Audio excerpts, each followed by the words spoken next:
Hello my dear friends, आज हम पढ़ेंगे जीन थेरेपी के बारे में। जीन थेरेपी क्या होती है उसका इंट्रोडक्शन देखेंगे, स्टेप्स ऑफ जीन थेरेपी देखेंगे, selection of disease for gene therapy यानी जीन थेरेपी के लिए किस टाइप्स की डिसीज का सिलेक्शन किया जाता है उसको देखेंगे हम, और टाइप्स ऑफ जीन थेरेपीज देखेंगे। इसमें देखेंगे जर्म लाइन जीन थेरेपी और सोमेटिक जीन थेरेपी।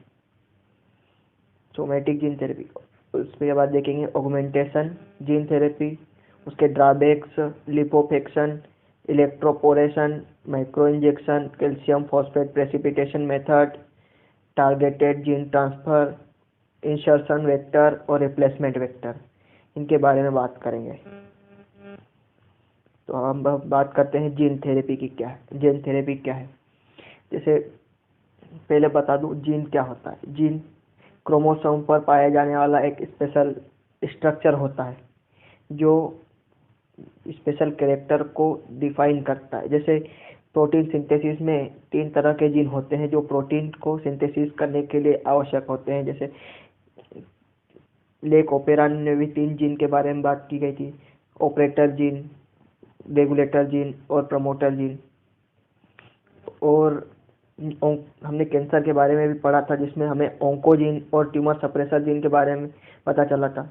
तो ये जीन कई बार बीमारियों को उत्पन्न भी करते हैं और कई बार ये बीमारियों को रोकते भी हैं।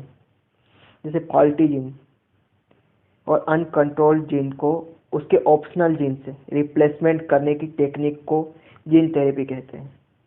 फॉल्टी जीन डिसीज को उत्पन्न करता है यानी डिसीज का कारण है। हमने देखा कैंसर, बीपी, डायबिटीज, ये जेनेटिक डिसीज है। तो ये जीन के कारण होने वाली डिसीज जेनेटिक डिसीज होती है जो एक पीढ़ी से दूसरी पीढ़ी में ट्रांसफर हो जाती है। इसमें आती है ये cystic fibrosis, sickle cell anaemia, haemophilia, Hunter's syndrome, Huntington chorea. ये जो बीमारियां हैं ये एक पीढ़ी से दूसरी पीढ़ी में ट्रांसफर होती है जो कि जीन के कारण होते हैं। तो ये फॉल्टी जीन को हटाने की प्रोसेस या उसको ऑप्शनल जीन से बदलने की प्रोसेस को जीन थेरेपी कहते हैं। अब हम बात करें steps of gene therapy. Gene therapy में क्या करना होता है, पहले फॉल्टी जीन को पहचानना होता है कि फॉल्टी जीन कहाँ पर है। एक बार फॉल्टी जीन को पहचान लिया तो फिर उसके रोल को देखना होता है कि वो किस टाइप की डिसीज को कॉज कर रहा है। फिर वो जीन का आइसोलेशन और उसकी क्लोनिंग की जाती है। उसके बाद जीन थेरेपी टेक्निक को डेवलप किया जाता है। हम बात करें selection of disease for gene therapy. Gene therapy के लिए किस टाइप की डिसीज का सिलेक्शन किया जाता है, लाइफ थ्रेटनिंग यानी प्राण जानलेवा बीमारियों के लिए इसका उपयोग किया जाता है जीन थेरेपी का। जीन क्लोन जिसके कारण डिसीज होती है और इसका रेगुलेशन, जीन रेगुलेशन शुद्ध नहीं परिशुद्ध ना हो। जीन सेल में इंसर्शन टेक्निक डेवलप हो गई, जिसमें इंसर्शन टेक्निक डेवलप हो गई उसके लिए हम जीन थेरेपी का यूज़ कर सकते हैं। बात करते हैं टाइप्स ऑफ जीन थेरेपी की। Germ line gene therapy. Germ line germ cells होती हैं जो कि बनती है मियोसिस से, अर्धसूत्री विभाजन के कारण बनती है, उसे हम जर्म सेल्स कहते हैं। और इसमें जीन थेरेपी को हम जर्म लाइन जीन थेरेपी कहते हैं। इसमें जर्म सेल्स में आता है एग या ओवम, स्पर्म या जायगोट। इसमें माइक्रो इंजेक्शन या किसी भी टेक्निक के थ्रू जर्म सेल में जीन को इंटीग्रेट करवाने की प्रोसेस को हम जर्म लाइन जीन थेरेपी कहते हैं। ये रेबिट, रेट यानी चूहे और खरगोश में बहुत यूजफुल है, पर इसको ह्यूमन में अप्लाई नहीं किया गया है। इसमें लैक ऑफ टेक्निक यानी कुछ टेक्निक की कमी के कारण और एथिकल कारणों के कारण इसको ह्यूमन बॉडी में यूज़ नहीं किया गया। ये टेक्निक को ह्यूमन के लिए यूज़ नहीं किया गया था। अब हम बात करें सोमेटिक सेल जीन थेरेपी की। सोमेटिक सेल्स जो कि बनती है माइटोसिस के कारण। तो माइटोसिस के कारण बनने वाली सेल्स में अगर हम जीन को इंजेक्ट करवाते हैं और या रिप्लेस करवाते हैं तो पेशेंट के जो बीमारी के सिम्टम्स हैं वो कम हो जाते हैं। ये जो है सोमेटिक सेल जीन थेरेपी, ये एक पीढ़ी से दूसरी पीढ़ी में इनहेरिटेबल नहीं होती है, मतलब वंशानुगत नहीं होती है। जीन थेरेपी, इसमें नॉर्मल फंक्शनल जीन को डिसीज्ड सेल या जो रोगी व्यक्ति है उसकी सेल ली, उसमें फॉल्टी जीन प्रेजेंट होता है, तो उसमें एक नॉर्मल जीन को भी इंसर्ट करवा देना, जिससे फॉल्टी जीन और नॉर्मल जीन दोनों उस सेल में रहते हैं। वो नॉर्मल जीन फॉल्टी जीन को काम करने से रोक देता है, उसके इफेक्ट को कम कर देता है, जिससे डिसीज क्योर हो जाती है, डिसीज के सिम्टम्स कम होने लगते हैं। इसमें क्या टेक्निक यूज की जाती है? रोगी से या डिसीज्ड मेल से डिसीज्ड फीमेल से स्टेम सेल को लिया जाता है, उसमें फंक्शनल एलील या फंक्शनल जीन को इंसर्ट करा दिया जाता है, जिससे उसमें फॉल्टी जीन और फंक्शनल जीन दोनों प्रेजेंट होते हैं, और यह उसके काम करने को रोक देता है, यानी फॉल्टी जीन के प्रभाव को रोक देता है, उसके इफेक्ट को कम कर देता है, जिससे रोगी स्वस्थ हो जाता है, हेल्दी हो जाता है। ये स्टेम सेल्स में क्या क्या आता है? स्टेम सेल्स में आता है लिम्फोसाइट, बोन मेरो, और बोन मेरो की सेल्स को हम स्टेम सेल्स बोलते हैं। ये टेक्निक को SCIDS severe combined immune deficiency syndrome में यूज किया जाता है, जिससे ADA की कमी हो जाती है, एडिनोसिन डाइएमिनेज की, तो फॉल्टी जीन को नॉर्मल जीन के साथ रखा जाता है या उसको इंजेक्ट करवा दिया जाता है, तो उससे ये डिसीज क्योर हो जाती है। अब हम यहाँ देखते हैं ADA जीन जो एलील को सेपरेट करते हैं। एक अच्छे ADA जीन को हेल्दी सेल से या हेल्दी एल से सेपरेट करते हैं, उसको क्लोन करते हैं, फिर जो डिसीज्ड होता है डिसीज सेल में उसको इंसर्ट करवाते हैं, वहाँ वो इंटीग्रेट करता है, जो डिफेक्टिव रिट्रोवायरस जीनोम कहलाता है। ये एक वेक्टर है, ये वेक्टर को हम लिम्फोसाइट की सेल में लिम्फोसाइट में इंसर्ट करवाते हैं, और ये लिम्फोसाइट को उठाकर जो रोगी व्यक्ति होता है उसमें इसको डाल देते हैं, जिससे उसका इम्यून सिस्टम इम्प्रूव हो जाता है, उसका इम्यून सिस्टम बीमारी से लड़ने के लायक हो जाता है, और इस तरह वो स्वस्थ व्यक्ति बन जाता है या हेल्दी मैन बन जाता है। इसके ड्रॉबैक्स को देखते हैं। ड्रॉबैक्स क्या है? रिट्रोवायरस वेक्टर को ये सेल्फ रेप्लिकेशन कर सकता है, यह सेल्फ रेप्लिकेट हो सकता है, जो हमारे लिए हानिकारक होता है। इसके लिए हमको सुसाइडल वेक्टर की आवश्यकता होती है, जो कि एक बार बॉडी में इंजेक्ट करवाने के बाद, एक बार सेल में इंजेक्ट करवाने के बाद वो ऑटोमेटिक अपना काम करने के बाद खत्म हो जाए। इसमें स्टेम सेल के छोटे साइज की आवश्यकता होती है, जिनकी इंटीग्रेटेड स्टेबिलिटी होनी चाहिए कि उसमें वो बॉडी में जाके, वो सेल में जाके इंटीग्रेट हो सके। जीन कैरेक्टर होना चाहिए, एक्सप्रेशन के समय उसके कैरेक्टर्स को शो करना चाहिए, और जीन एक्सप्रेशन और रेगुलेशन की उसमें कैपेसिटी होनी चाहिए, वो अपने आप को एक्सप्रेस कर सके और फॉल्टी जीन को रिप्लेस कर सके, फॉल्टी जीन के इफेक्ट को कम कर सके। इसके ड्रॉबैक्स भी होते हैं। अब हम बात करें लिपोफेक्शन की। लिपोफेक्शन जीन को लिपोसोम, जो छोटी टाइनी वेसिकल्स की तरह होता है, दोनों को का कॉम्बिनेशन, यानी लिपोसोम DNA कॉम्प्लेक्स बनाना और उसको ह्यूमन सेल में इंजेक्ट करना, इसको हम लिपोफेक्शन कहते हैं। DNA को लिपोसोम के माध्यम से सेल में इंसर्ट करवाने की प्रोसेस को हम लिपोफेक्शन कहते हैं। अब हम देखेंगे इलेक्ट्रोपोरेशन मेथड को। इलेक्ट्रोपोरेशन मेथड क्या है?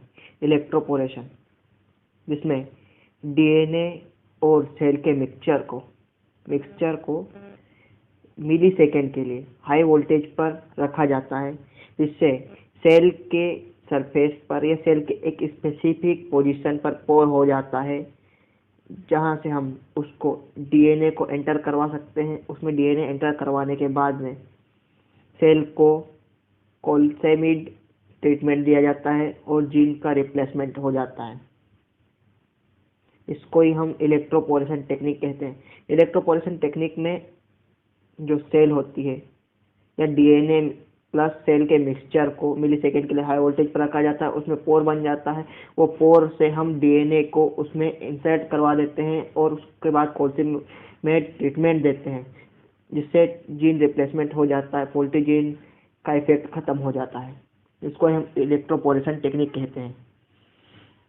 अब हम बात करेंगे माइक्रो इंजेक्शन टेक्निक की। माइक्रो इंजेक्शन टेक्निक क्या है?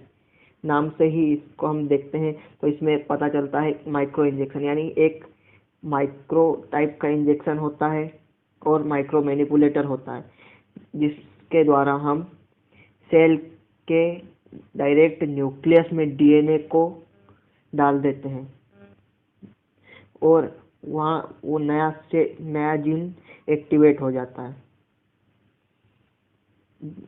इस टेक्निक को माइक्रो इंजेक्शन टेक्निक कहते हैं।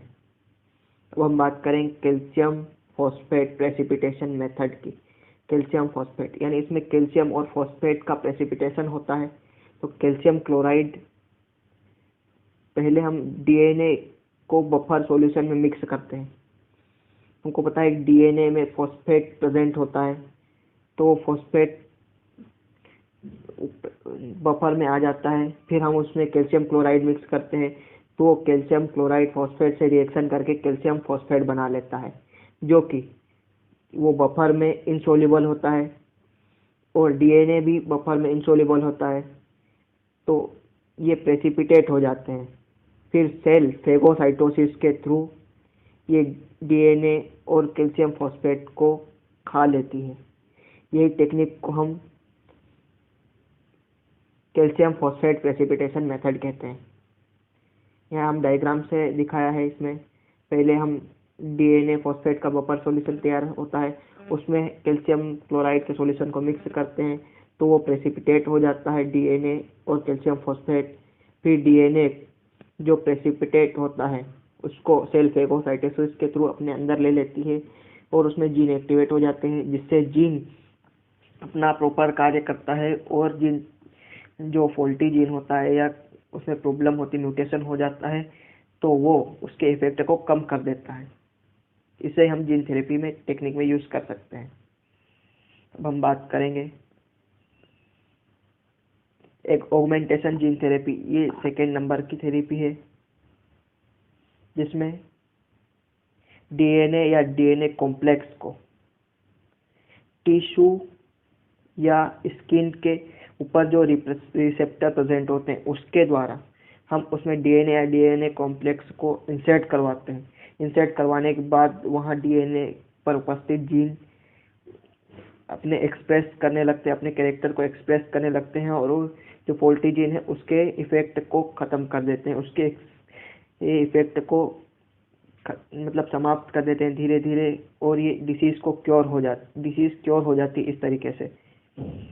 हमने देखा है कैंसर और एड्स में, एड्स के ट्रीटमेंट के लिए कैंसर सेल लेते हैं, उसमें टॉक्सिन कोडेड जीन को इंसर्ट करवा देते हैं और वह उसके इफेक्ट को ख़त्म कर देता है, जिससे कैंसर की बीमारी को ट्रीट किया जा सकता है। ऐसे ही एड्स में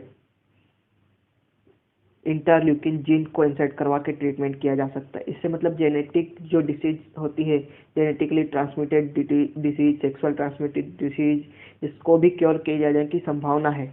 बाकी इसमें डेवलपमेंट की बहुत ही आवश्यकता है, अभी डेवलपमेंट बहुत कम है, इसलिए इसका यूज़ ह्यूमन बॉडी में नहीं किया जाता है। तो देखते हैं टारगेटेड जीन ट्रांसफ़र, इसको हम क्या बोलते हैं? टारगेटेड वर्ड को हम पकड़ लेते हैं। इसमें देखते हैं टारगेटेड का मतलब ये होता है कि एक सेल में जीन जो प्रेजेंट है उसकी प्री डिटरमाइंड प्लेस है, वो हमको पता है, तो वहीं पर हम फॉल्टी जीन को न्यू एलील से रिप्लेस कर देते हैं। किसके द्वारा? बाय होमोलोगस रिकॉम्बिनेशन मेथड के द्वारा उसको रिप्लेस कर देते हैं, जिससे कि वो अपने इफेक्ट को कम कर देता है, यानी फॉल्टी जीन के इफेक्ट को खत्म कर देता है। इसके लिए दो टेक्निक का यूज किया जाता है, इंसर्शन वेक्टर और रिप्लेसमेंट वेक्टर। इंसर्शन वेक्टर देख के क्या होता है, ये वेक्टर लीनियर स्टेट में होता है जिसमें दो प्लैंकिंग सीक्वेंस होते हैं। ये वेक्टर डीएनए के प्लैंकिंग सीक्वेंस होते हैं और इसमें जब हम देखते हैं कि बॉडी में कोई जीन म्यूटेशन करता है उसके बाद ही वो फॉल्टी जीन बनता है और वो फॉल्टी जीन अपना काम करता है जिससे हमारी बॉडी में डिसीज होती है। तो उसको नॉर्मल जीन से रिप्लेस करें या उसके पड़ोस में उसको रख दें, जस्ट ताकि वो अपना इफेक्ट फॉल्टी जीन के इफेक्ट को ख़त्म करने के लिए काम करे या उसको दबा दें। तो इसमें ये म्यूटेशन वाला डिफेक्टिव जीन है, ये होस्ट क्रोमोसोम में इसमें ट्रांसफेक्शन किया जाता है, फिर इसमें रिकॉम्बिनेशन करवाया जाता है। रिकॉम्बिनेशन के बाद में ये होता है कि डिफेक्टिव जो होता है, डिफेक्टिव को उस रिप्लेस न करते हुए उसके पास में रख दिया जाता है, पास में इंसर्ट करवा दिया जाता है, जिससे कि नॉर्मल जीन अपने इफेक्ट से डिफेक्टिव जीन के इफेक्ट को ख़त्म कर देता है। अब लास्ट बात करें हम रिप्लेसमेंट वेक्टर की। रिप्लेसमेंट वेक्टर, इसके नाम से स्पष्ट है, हम इस वेक्टर के थ्रू जो फॉल्टी जीन है उसको रिप्लेस कर देते हैं, उसमें वेक्टर को रिप्लेस कर देते हैं। वेक्टर जो लीनियर स्टेट में होता है उसके बोथ एंड्स पर 1/2 आधे आधे जीन प्रेजेंट होते हैं, दोनों साइड आधे आधे जीन प्रेजेंट होते हैं, जिसमें सीक्वेंस ऑफ होमोलोगस रिकॉम्बिनेशन में जीनोम के एक पार्ट को वेक्टर के एक पार्ट से रिप्लेस कर दिया जाता है। इसको हम रिप्लेसमेंट रिकॉम्बिनेशन कहते हैं, जिसमें हम रिप्लेसमेंट वेक्टर का यूज़ करके उस रिकॉम्बिनेशन कर सकते हैं। अब आपको अगर ऐसी वीडियो पसंद आती है तो चैनल को सब्सक्राइब कर दें, वीडियो को लाइक करें और अपने दोस्तों के साथ शेयर कर सकते हैं। ऐसी वीडियो देखने के लिए